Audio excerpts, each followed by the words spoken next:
G'day everyone, welcome to Talking Leadership. This is Eric Perez welcoming you back to our ongoing series of podcasts around this thing called leadership.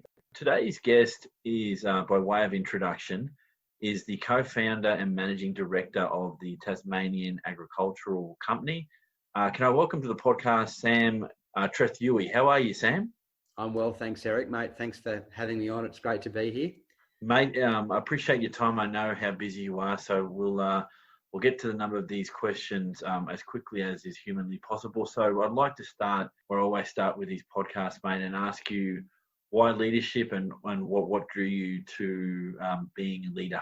It's a huge question and a very good one. I don't know. I suppose it comes back to that: are leaders born or made? And I just started to find myself and my flow, and I think find out the way I used to think, even as young as year 8 at school, actually, was when I was made a senior activity leader at school. And I went to a pretty strict private all boys school, and there's a lot of structure around these programs and whatnot. And it was at that early age, actually, once I started on Ritalin, actually. So I've got ADHD, and I was on four tablets of Ritalin a day. And once I went on to that, started to identify, patterns, opportunities, and things that I could contribute to that I felt I was able to. And from there ended up kind of gravitating into, I suppose, positions of responsibility, I would say more so than leadership, but that then in turn turns into leadership after you take on that responsibility and do quite well with it. And that was where it all started to come together. And I mean, since then, no matter where I've gone and what I've done I've had that many jobs in that many different industries, but have hovered around agriculture, I seem to have kind of, fallen into leadership positions. It's something that people see inside me and identify with me and hand over that responsibility, and I just run with it and do everything that I can. And that's kind of where it's kind of come from.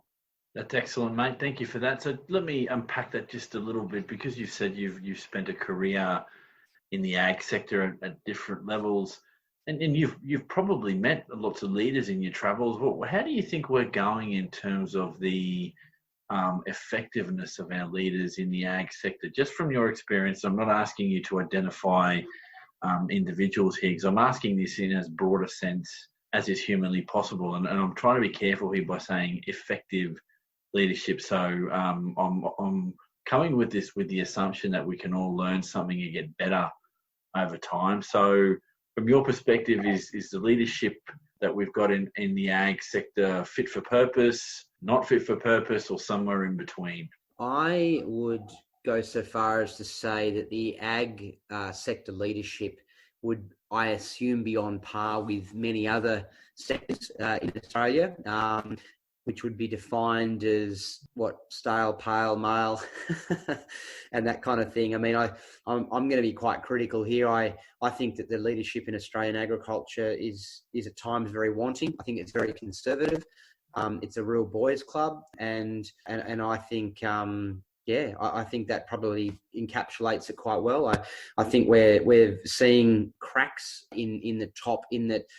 And I think this is happening in a lot of sectors with technology and innovation and disruption, where we're seeing these groundswells of bottom-up, ground level, ground upwards movements, in new ways of thinking, new ways of doing things, and all these bits and bobs. And that's starting to kind of, I feel, hopefully erode perhaps some of the these ways of thinking, or these people in the industry that perhaps sit above us. And so I'm not sure if that's kind of articulates the answer particularly well, but I do feel as though that we as an industry miss out on being a world leader in many ways that we could, because of that conservatism or that what I call, I suppose, to wrap it all up, is I call it egos and logos. So agriculture is this hundreds and hundreds of different silos.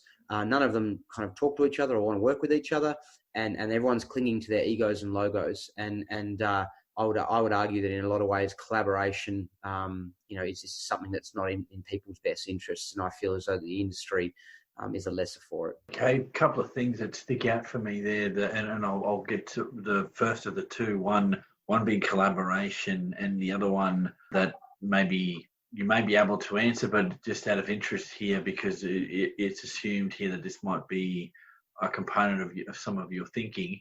Do you think maybe some of that potential deficits in leadership, and all of this stuff can be addressed, obviously, but do you think from your experience, our leadership training and identification of promising young leaders is as good as it could be from your experiences? No, but I would also say too, and I'll answer your question at the end of this kind of little digression, that agriculture, I must say, is very, very good at identifying young people and bringing them along, or trying to build things around them and create building blocks for them to advance the industry. So whilst I might have a whinge about the status quo and a current direction, attitudes of many of our leaders in the sector, I would argue that agriculture is probably one of the best industries that does have young leadership programs. And there's even this idea that, young farmers aren't coming back to the land, and there's, all aging farmers, and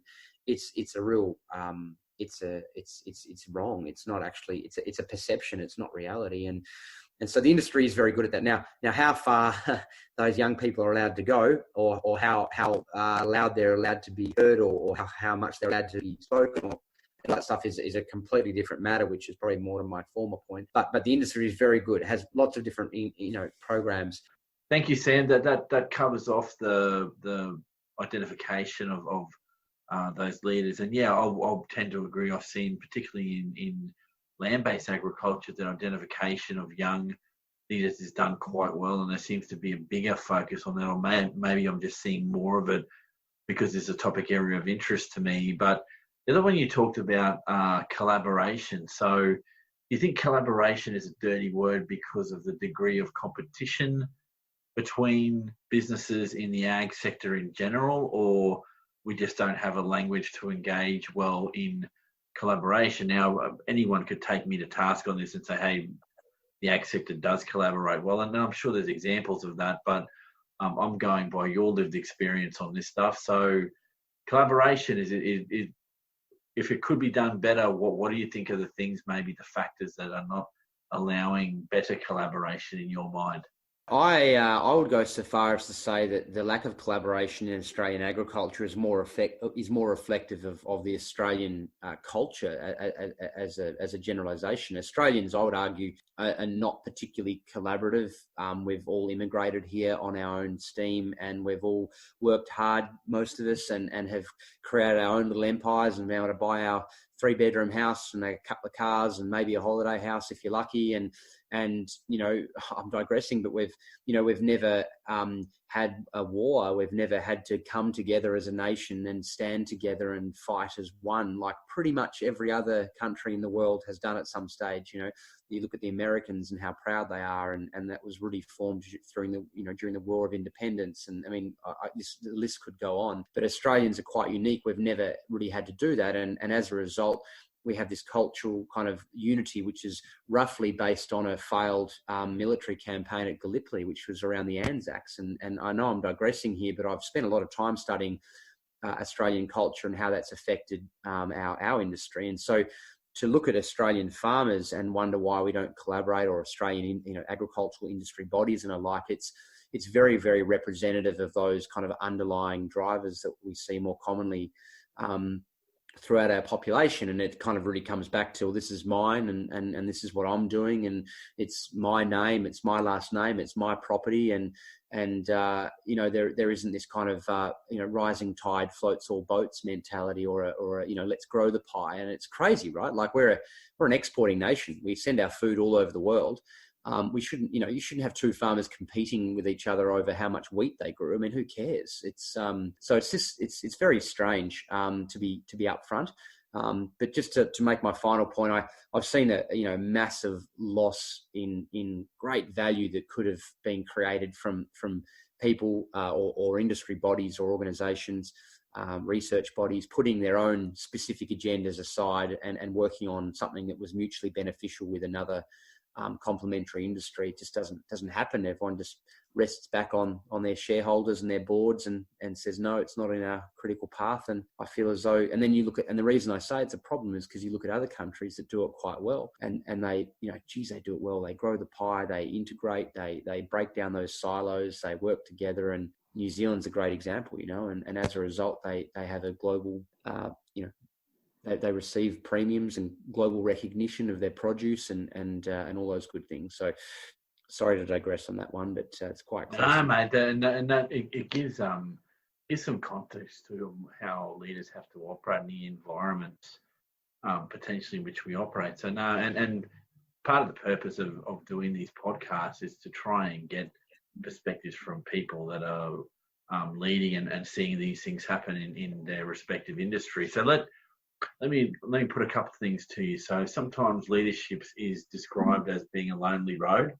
To what degree do you agree or disagree with that statement? And I guess very much linked to that is, although some call that a negative way of looking at leadership, I think it provides a bit of a ground check that how much can you take your head out of that space of leadership and try and live a quality life that's not always about being in the job. And then second to that, and this is a more positive side of this question, I guess, this area is, how do you measure success as a leader, mate? Just two little ones there, Eric. The first one, I've got a pretty, hopefully, concise answer for. Yes, leadership is an incredibly lonely road, but I also think it's up to you how lonely it is that you want it to be. I mean, there are times throughout my career, especially this later part of it with the company that I've just set up, it's incredibly lonely, and on so many fronts. But I also have been lucky enough to have been mentored by some leaders and some other great people in different parts of the industry and outside of the industry. And so whilst it is a lonely road day to day, I think, a lot of leaders forget that they actually have a great network of people around them who would love to see them succeed. And by just, giving them a bloody call and saying, how are you going? Or, I'm really struggling with this at the moment. And I've often done that with some people that I must have been very kind to in a past life, because they're incredibly influential, amazingly important people who have had great success. And for some reason, they have always got time for someone like myself. And they, it's amazing having those people, say just a few sentences of support around what you're doing. So all of a sudden it becomes less lonely. But yeah, I mean, God, look at the Prime Minister's job. I mean, that you couldn't get a more lonely job in the world. You can't, it's so difficult with who you say to what and when, yet you couldn't get a more visible job too. So lonely and visible, it's a strange reality, and it's certainly not a role that I would want. But yeah, so that's my thoughts around that. And the second question, which was around what are my metrics? Was for success? Well, how do you measure success, and why? I think these two are paired up, and whilst you'll have a view for the loneliness or not of being a leader, that one of the things that I think has driven every one of the podcast guests that I've spoken to is around thinking about how you measure success. Now, I'm trying to drive here for not just your KPIs and the things that the textbooks might talk about, but people bring up things like seeing their staff succeed or seeing the business grow. From your perspective, mate, what do you see as what's your measure of success? I suppose because I'm quite young still, I would argue, in my mid-30s, and just growing this new company, it's kind of, sometimes we've got to look back and go, wow, look what I've created. We've been on farm for 11 months. We've been planning this business for 2.5 years. We've raised millions of dollars in equity and debt capital from nothing. We haven't put a lot of our own money in. We're, like everything's coming together, and you forget to kind of look back and look back on what you've been able to create from your energy. And that's a success, right? Like, looking at, I hate to compare, but if you were to look at someone else who's done something else or not done something else or not made the commitment and decision to perhaps grow something like what I'm growing, and you were to compare the two, you could say, wow, look at what I've been able to create, given that perhaps we were starting from the same position. Not to say that theirs journey is the lesser, it's just to compare what you can or can't create given your decisions. So, but to measure success, yeah, so my point is, I suppose I can't look to metrics, and I probably wouldn't, and I don't have a lot of staff to I understand that perspective. So for me, if I had to measure success, or you put a gun on my head and you say, right, I want, how successful are you in your leadership journey? I think it would be for me to point you in the direction of wonderful people that I have met that have had varying degrees of success or leadership in their lives, some of which you would know of, some of which you would have never heard of, and to ask them truly what their thoughts were about me and how they perceived me as a person, and how they'd perceived or how my journey had entertained them, perhaps. And I dare say that their words would be a measure of my success. And I learned that when I used to be an opinionated writer for Fairfax. I used to, piss off a lot of people and rub a lot of people up the wrong way.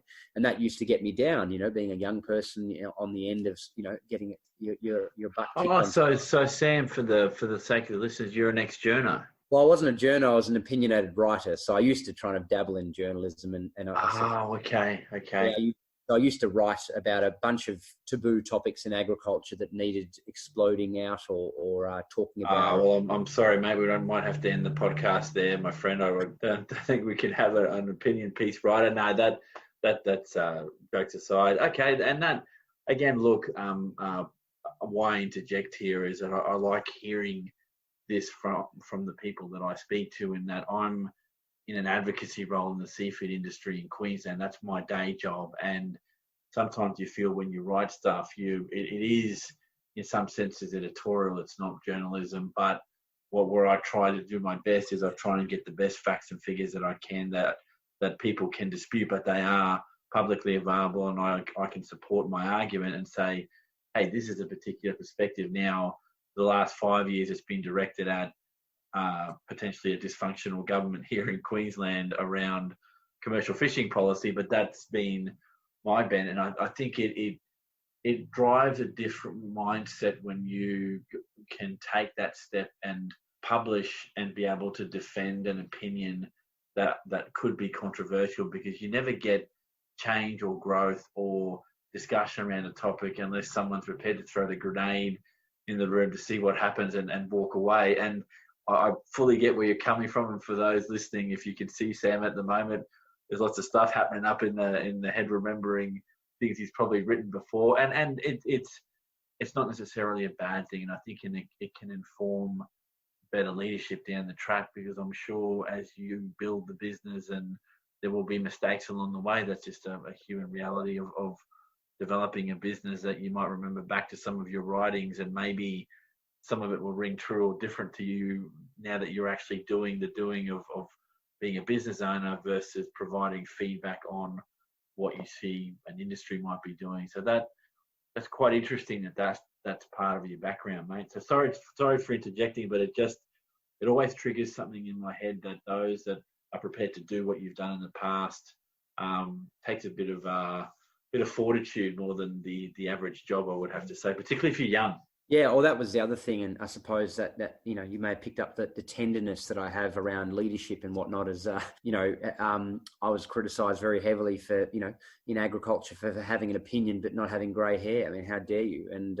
And so a big part of my career is saying, all right, well, I'll show you. And so I was being heavily criticised for having opinions about all these things, but not having fully experienced the full realm of Australian agriculture. So I packed up my ute. My blog was called Get Muddy, that I used to write for Fairfax, and I called it Get Muddy on Tour. I threw my dog and my swag on the back, and I drove from Geelong all the way through to central Queensland and worked on northern beef and crocodile, macadamia, bananas, and I went and worked all over in these different industries and blogged about my experience, and worked in the business for a couple of weeks, and then also had access to the strategic side of the business to better understand how it is that they did grow bananas, and because that's very foreign to someone who grew up in Tasmania or Victoria and has farmed down here. So so I did that as a bit of, all right, well, I'll go learn. And I've been raving about value adding and vertically integrating for years, and the opportunity there. And here I am vertically integrating what will be the largest grass-fed Wagyu beef business in Australia as well. So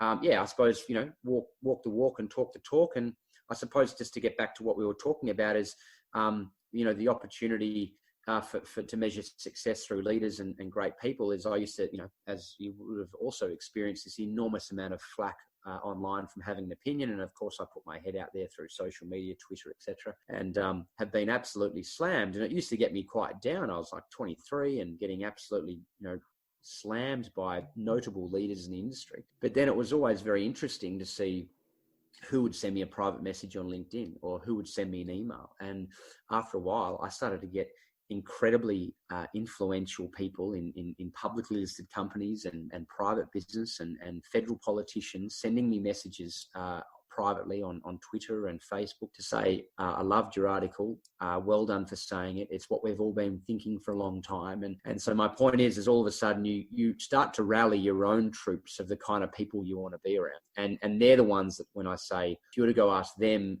what do you think about Sam Trethewey and how do you think he's created impact either in his own life or within, agriculture or whatever, they're the measurements that come out of their mouths and minds that I'd like to stand by, because I would argue they're the ones to me that matter. Sam, I'd like to ask you, and we're coming to the end of the podcast here, so I don't want to keep you here too long, but I am interested in your travels, and you've had what seems to be a colourful work history. What in your mind are the key leader capabilities from an ag person's perspective for you? Give me your top 3 or 4, say. My number 1 would be willingness to put skin in the game. And I think that comes back to kind of any industry. And that's what's annoyed me a lot about, I suppose, leadership more generally, all over the world. And I hate to use politicians as an example, but at the end of the day, they do not feel, and I could pick any profession, any CEO, whatever. But skin in the game to me is about personally feeling pain or discomfort from the downside risk. So you can sign a $4 billion deal as a politician and walk away, and that's fine, and that's the way our system's set up. I'm not whinging about that. I'm just saying that we just need to remember that there is no personal downside or risk experienced. So skin in the game and experience upside and downside for me, and the willingness to put yourself in and get in and have a go and get it sorted. That for me is one of the biggest indicators of a leader. The other one is I suppose enabling how they treat other people and enabling other people around them. And I suppose this is that Simon Sinek type kind of ideals. And if your listeners are unaware of Simon Sinek, I'd check him out and watch his TED Talks. And it's all about great leaders, lead through other people and enabling those around you and all those good things. And I think Richard Branson and people like that are great examples of that. So I think that's a really big one for me. And then I think the last one for me, it's a bit of a basic one, but it happens. It's done often so poorly. It's just communication. It's free, no excuse for poor communication. And, I've worked for some amazing people that are just such poor communicators and you just weren't you were left unsure on where you stood or what the task was or whatnot. And you could see the methods in their madness, but it was just unclear for you around what you had to do. And so I think that, that's just something so simple, but so many people, bugger it up. And some of the best leaders that I've worked with take the time, show you, talk to you, work with you, and also are sympathetic to the new generation. And my generation do like to communicate a lot. I need feedback. It doesn't have to be positive feedback. I just want the feedback. And if the feedback's genuine and it's coming from your heart, I'll take it on board and I'll change and I'll improve. If it comes from your head and your ego and you talk to me like I'm an idiot, I'm out of here. You have to find someone else. It's just, I look and I chat with my dad about this because he's involved with our business, and, his generation is that kind of a wink means a nudge, which means okay, which means, yeah, sure, I'll sign the contract next Thursday. And I'm like, well, what does that even mean? So that's been a big thing. And I find the generational shift in our industry is just being really upfront and clear, and the list could go on, but they're 3 that stand out for me. That's fine, Sam. And again, we don't have to write the Bible on this. It's just really your experiences, mate. So final theme that I'd like to talk to you about, and this one, very interested to get your perspective on this, the nature versus nurture question. So are leaders born or made in your estimation, mate? Yeah, it's one of those philosophical questions that we could sit around arguing until the end of time. So I'll just be polarizing, which is all me, and I'll say that they're born. Even if they didn't know that they're a leader, and they were, they've had a bad upbringing or they've had a bad working environment, I really believe it's in there. And it's not until another great leader gives them the opportunity to shine and show them that it's in them, and then away they go. But I really believe that selflessness, that willingness to put skin in the game, that wanting to do the right thing because it's the right thing, and the willingness to lead.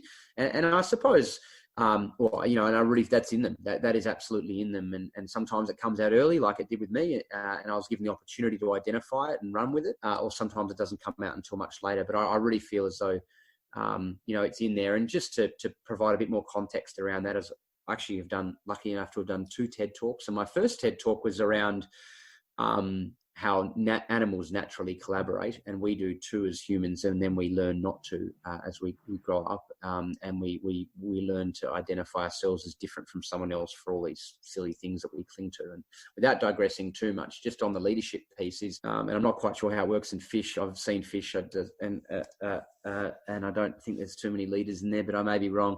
But with sheep and cattle and horses, it's very, very easy to identify leaders in a pack.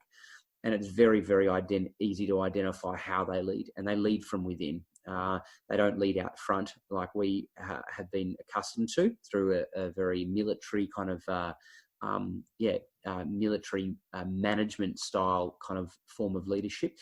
Keeping in mind, and that's another thing that I would have loved to have talked with you about, is there's a difference between management and leadership. A lot of people think it's one and the same, but they're 2 very different things. Oh no, well, okay, we have time. It's one of the things that I typically ask, but I like to freeform and go with wherever the conversation can take me, as long as it's obviously related to this topic, mate. So yeah, so what, again, in your travels, difference between leadership and management? What do you think that is? Is there a difference? Yeah, well, I suppose just back to that example that I was giving, if you watch how sheep and cattle and a pack of wild horses arrange themselves and approach a water, a dam or something like that in the wild, they're natural leaders. A good stock dog will just work the leaders. Why? And there's about 1 in every 100 sheep. So why work 3,000 sheep when you've just got to work the 300 out the front? And so I suppose, if we look at how animals lead and whatnot, I think that naturally that's where we find our best leaders, and the best leadership styles are actually very primitive. And so then, to answer your next question, along comes the Industrial Revolution and I suppose a military influence through people, and how we should manage people and regiments and all these types of things. I could go on about this stuff for hours. And then you look at people like Peter Drucker, who really defined the modern systems of management that many of us study at university. And he was an amazing person. And one of his quotes that is my favorite is that, culture eats strategy for breakfast. Is that, you can be a great manager and you can be, efficient and all of those good things, but it doesn't mean, you're a leader. And, going back to my things about being a good leader, is that skin in the game. Well, you don't have to, being a manager, you don't have to have any skin in the game.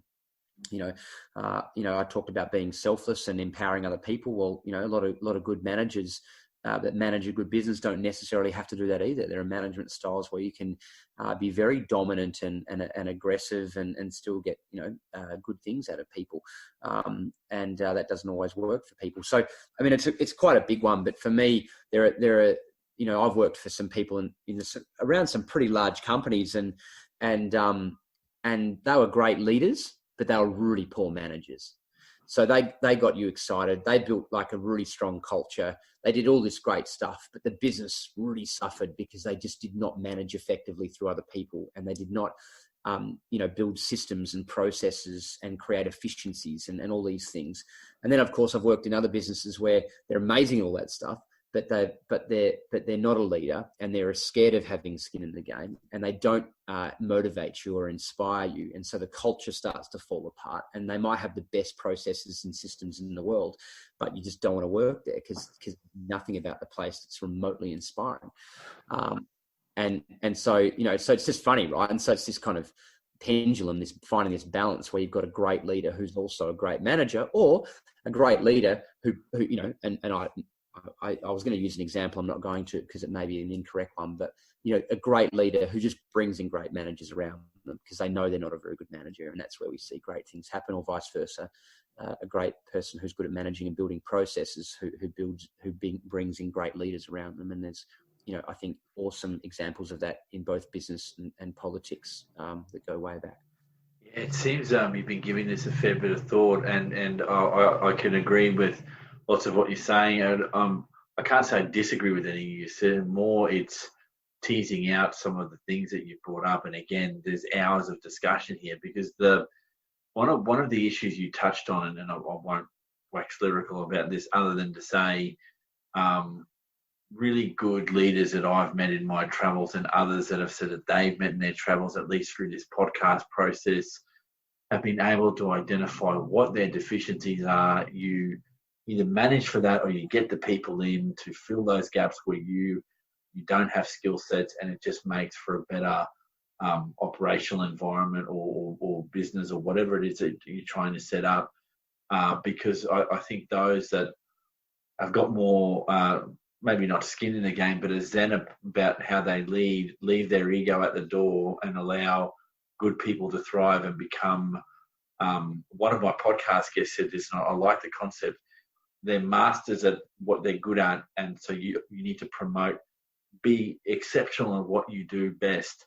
And if that complements my skill set, it's only going to make my business or my enterprise even better because I'll excel at the things that I can excel at. So, yeah, I'm hearing you 100%, Sam. Look, this has been an awesome podcast. I appreciate your time, Sam. I know you're busy like all the rest of us. I hope things are recovering in Tassie post-COVID. We're only hearing a lot out of Victoria because of the increase in cases again. How are things in Tassie, mate?